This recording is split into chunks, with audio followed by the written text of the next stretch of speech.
ವಿಜಯೀ ಭವ. ಚಳ್ಳಿ ಗ್ರಾಮದಲ್ಲಿ ಶಂಕರ್ ಅನ್ನೋರಂತ ಹೊಲದಲ್ಲಿದ್ದೀವಿ. ಅವ್ರಿಗೆ ಈ ಡಿವೈಸ್ ಯಾವ ರೀತಿ ಉಪಯೋಗ ಆಯ್ತು ಅನ್ನೋದನ್ನ ಸ್ವತಃ ಅವ್ರ ಬಾಯಲ್ಲೇ ನಾವು ಕೇಳೋಣ. ಅಣ್ಣ ನಮಸ್ಕಾರ. ನಮಸ್ಕಾರಮ್ಮ. ಇದು ಹಾಕಿದ್ಮೇಲೆ ನಮ್ಮದು ಊರು ಶಂಕರ, ಊರು ಬಂದು ತೂಪ್ಗೆರೆ. ಈ ಡಿವೈಜರ್ ಹಾಕಿದ್ಮೇಲೆ ನೀರು ಎಷ್ಟು ಬೇಕೋ ಅಷ್ಟೇ ಕಂಟ್ರೋಲಾಗಿ ತೋರಿಸ್ತದೆ. ಮೇಯ್ನು ಲಾಗೋಡು ಏನಾನ ಜಾಸ್ತಿ ಆದರೂ ಅದೊಂದು ಲೆಕ್ಕಕ್ಕೆ ತೋರಿಸ್ತದೆ. ಔಷಧಿ ಒಂದು 3 ದಿವಸ ರೋಗ ಬರ್ದಿದ್ದು ಮೊದಲು ತೋರಿಸ್ತದೆ. ಅದರಿಂದ ಇದು ಹಾಕಿದ್ದೇನೋ ಒಳ್ಳೆಯದೇ ಆಯಿತು. ನಮ್ಗೆ ಉಳ್ಳಿ ಗಿಡದಾಗ ಒಳ್ಳೆ ಇಳುವರಿ ಬಂದಿತ್ತು. ನೆಕ್ಸ್ಟ್ ಅದನ್ನೇ ಎತ್ತಿ ತಿರ್ಗಿ ಅವರೇ ಗಿಡಕ್ಕೆ ಇಟ್ಕೊಂಡು ಇವಾಗ ಅವರೇ ಗಿಡನೂ ಚೆನ್ನಾಗಿ ಬೆಳೀತಾ ಇದ್ವಿ.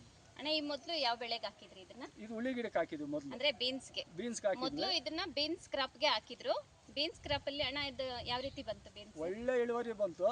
ಇನ್ನು 3 ದಿವಸ ರೋಗ ಬರೋಂಗೆ ಮೆಸೇಜು ಇದನ್ನ ನೋಡಿಸ್ತದೆ. ಅವಾಗ ಫೋನ್ ಮಾಡಿ ಈಗ ಇವರು ಕಂಪ್ನಿಯವರಿಂದ ಬಂದು ಔಷಧಿ ತಗೊಂಡು ನೋಡಿದ್ರೆ ದುಡ್ಡು ಕಮ್ಮಿನೇ, ಇಳುವರಿನೂ ಒಳ್ಳೆ ಇದ್ರಾಗ ಬರ್ತದಮ್ಮ.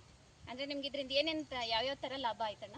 ಅಮ್ಮ ಇದ್ರಾಗ ಲಾಭ ಅಂದರೆ ಮೊದಲು ಹಾಲಾಗೋಡು ಈ ಔಷಧಿ ಅಂಗಡಿಗಳವ್ರನ್ನ ಹೋಗಿ ಕೇಳ್ಕೊಂಡು ತಗೊಂಬರ್ಬೇಕಾಯ್ತು. ಇವಾಗೇನಿಲ್ಲ, ಇದ್ರ ಮೊಬೈಲಾಗೆ ಎಲ್ಲ ತೋರಿಸ್ತಾ ಇರ್ತದೆ. ನೀರಿಲ್ಲ ಅಂದ್ರೆ ಒಂದು ದಿವಸ ನೀರಿಲ್ಲ ಅಂದರೆ ಸಾಯಂಕಾಲ ಪಟ್ಟು ಕೇಳ್ತದೆ ನೀರಿಲ್ಲ, ಮೊದಲು ತೋಟಕ್ಕೆ ನೀರು ಬಿಡು ಅನ್ನೋ ಒಂದು ಇದರಿಂದ ಇದನ್ನ ಕಂಟಿನ್ಯೂ ಮಾಡ್ಕೊಂಡು ಹೋಗಿ. ಅಂದ್ರೆ ಇದರಿಂದ ನಿಮ್ಗೆ ನೀರು ಉಳಿತಾಯ ಆಯ್ತು. ನೀರು ಉಳಿತಾಯ ಆಯ್ತು. ಮತ್ತೆ ಗೊಬ್ಬರಗಳು ಯಾವ್ದನ್ನ ಹಾಕಬೇಕು ಅನ್ನೋದು ಪರ್ಟಿಕ್ಯುಲರ್ ಆಗಿ ನಿಮಗೆ ಗೊತ್ತಾಯ್ತು.